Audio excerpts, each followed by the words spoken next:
Yeah, I think anytime you play almost every game, there's things you can grow on and learn throughout the course of a year. And obviously, being a defenseman, you always hear until you play 200, 300 games, right? Like you're not going to be fully developed or you're still learning a lot of stuff. So I think for me, it's getting as much experience as I can. And I think for me personally, as the course of the season went, hopefully I was able to bring that consistent, presence that I feel I can bring with my game, night in, night out. And the guys, on the bench are going to know what to get out of me, each night. So I think for me, there's always room to grow. Offensive side of the puck, even defensively too, that's the part I, pride myself in. But I know there's always room to grow. So yeah.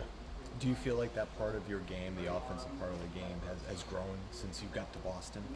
I think so. Yeah, I think a lot of it's confidence in yourself on that side, and I know that as I was starting my pro career, defense was always going to try and help me, get into the NHL and keep me in the lineup. And I think that now it's just a confidence thing of understanding that you have the skill to make the plays or jumping up, in the right opportunities. I know I'm not going to be the guy leading the charge up the ice every shift, but I think picking my spots and picking when to jump up in the zone and knowing who you're on the ice with or against, like those are things you kind of pick up. So At the time, players get asked questions about any nagging injuries they've been dealing with or anything like that. Yeah, how's your health at this point?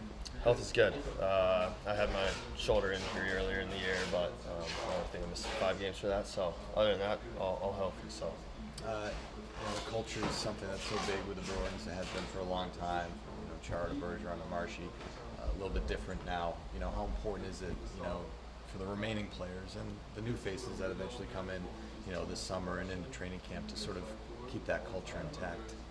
yeah, I think the culture here has always spoken for itself, and there's been pillars in this team in this room that's held that up to a high standard, and obviously we lost a few important guys at the deadline or over the course of the season, and I think it's important for the guys that have been here, but there's a lot of new faces too, and it's hopefully I can take a step in that role and being more vocal and being able to provide what I can on a daily basis for the guys and to keep upholding that culture because it is so important and you win from in the room, right? Like obviously the on ice product speaks for itself, but things start in the room and it's important to have that and keep guys accountable for everything.